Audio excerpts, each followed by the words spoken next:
Sunu Presse, à la présentation Aïcha Toupam. Sunu Presse vous est offert par le Grand Carnaval de Dakar. Bonjour. À la déclaration de politique générale du Premier ministre, le vote du budget et le retour sur l'actualité de 2024 entrent au sujet et sont mis en exergue par les quotidiens reçus ce matin. Sonko au perché titre le journal Le Quotidien, revenant sur la déclaration de politique générale et le vote de confiance. Après son oral aujourd'hui, le Premier ministre revient demain pour faire passer un budget sans débat. Rewmi Quotidien revient également sur la déclaration de politique générale du Premier ministre Ousmane Sonko et met à sa une Sonko et le rendez-vous avec l'histoire.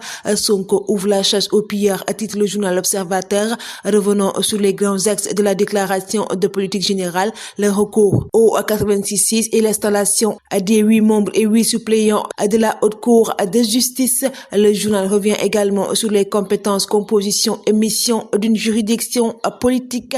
Sonko à l'Assemblée demain pour une passage en force, lit-on dans le journal Les Échos. Après la déclaration de politique générale aujourd'hui, le Premier ministre va invoquer l'article 86 et engager la responsabilité du gouvernement. Passage en force, lit-on en première page du journal Walf Quotidien, parlant de l'adoption de la loi des finances.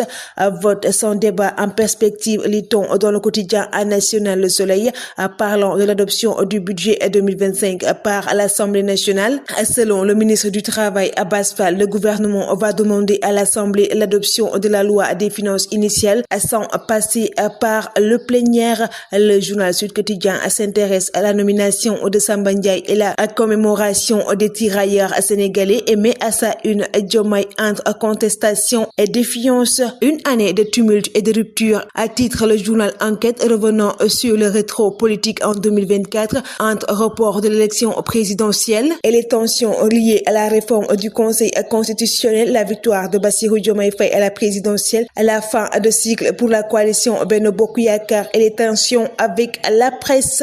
Vox Pop traite de cette question dans ses colonnes avec Alioune Tine, leader de Afrikajom Center, selon qui au Sénégal 2024 a été une année de tension, de violence, de confusion, mais aussi une année miraculeuse pour la démocratie sénégalaise qui était au bord de l'abîme. Enseignants et blouse blanche sur le pied de guerre, à titre le journal Tribune. Selon le quotidien, les enseignants dénoncent une injustice dans le traitement des fonctionnaires. Le journal revient également sur les revendications de la blouse blanche. Le journal Libération revient sur le trafic d'une nouvelle forme de drogue au Sénégal et titre l'OCRTIS frappe au cœur de la mafia de e-cannabis. L'enquête débutée aux États-Unis après l'alerte d'un ZP est menée avec l'assistance de la DIA. 2 Sénégalo-américains, une élève, 2 étudiants et un homme d'affaires présentés comme étant le cerveau arrêté à Dakar. Iliman Eclipse Alan, titre le journal Record, parlant du Boxing Day et le joli but d'Indiaye. Le journal revient également sur les lourdes sanctions de la CAF contre le Jaraaf qui a interjeté appel hier jeudi. Le Carnaval de Dakar célèbre le riche patrimoine culturel africain.